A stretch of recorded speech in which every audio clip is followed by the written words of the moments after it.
Trump, Carney, and the Anglosphere, who's winning the economic war? And I would throw out an argument to anybody on this channel, whether you're in Canada, the United States, UK, Australia, New Zealand, you get the picture, anywhere throughout the Anglosphere. I'd rather see us all working together collectively than maybe fighting these battles between one another, because I really think that there's bigger threats out there that are threatening the entire Anglosphere. And when we work together, we think clearly together, then we all win. And when we fuss with each other, then let's face it, there's bigger issues to consider and we weaken ourselves. Trump is in the White House, Carney is Prime Minister, and the UK populism really is reshaping the economy. So what does this mean for the English-speaking world and your money? So let's talk about some of the players in the Anglosphere. Trump, of course, he is on a mandate by his people, the Make America Great Again people, whether it's taxes, whether it's tariffs, whether it's the US dollar, whether it's military spending, whether it's borders, you name it. There's a long, long list, and Trump seems to be rotating his story back to those main themes like every day of the week. And with that, it's almost a blitzkrieg of news and information constantly hitting the people. And maybe there's a genius to him, because he always maintains a headline about what he's planning on doing. And by the same token, he's always playing offense, which is a powerful place to be. In Canada, Mark Carney really seems to be taking on much of Trudeau's old economic policy, whether it's climate, whether it's finance, whether it's digital policy. These are things to take into consideration. And of course, Brexit aftershock is still very real. And while there appears to be some opportunity to make deals with the EU, it appears as though Canada, the United States, may offer a better place for the people of the UK.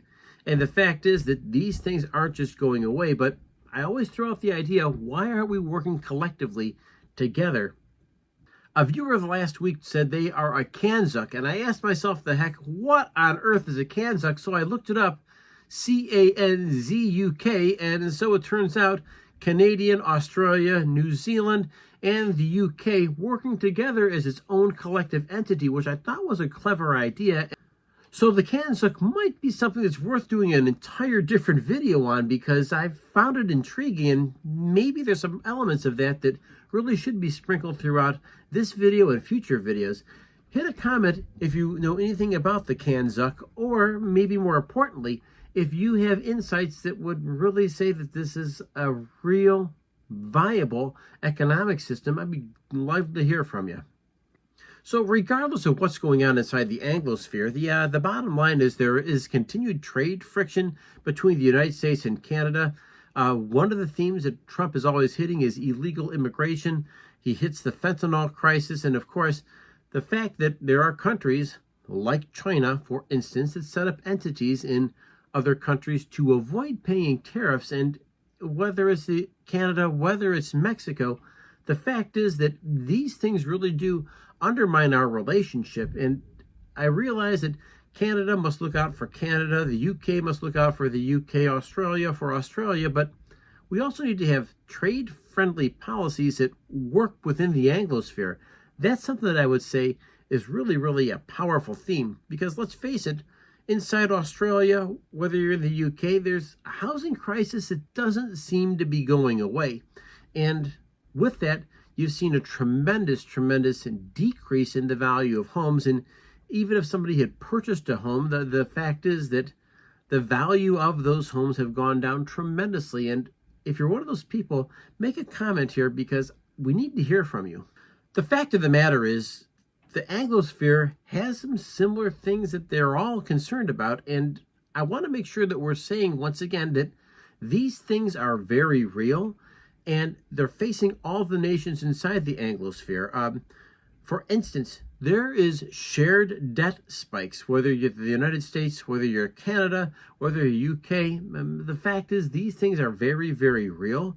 And when a government overspends, then you know that you're inside this debt cycle. And the debt cycle doesn't always end well. It usually ends with either higher taxes or less services. And of course, it's people on Main Street, no matter where you are, that are usually left holding the bag.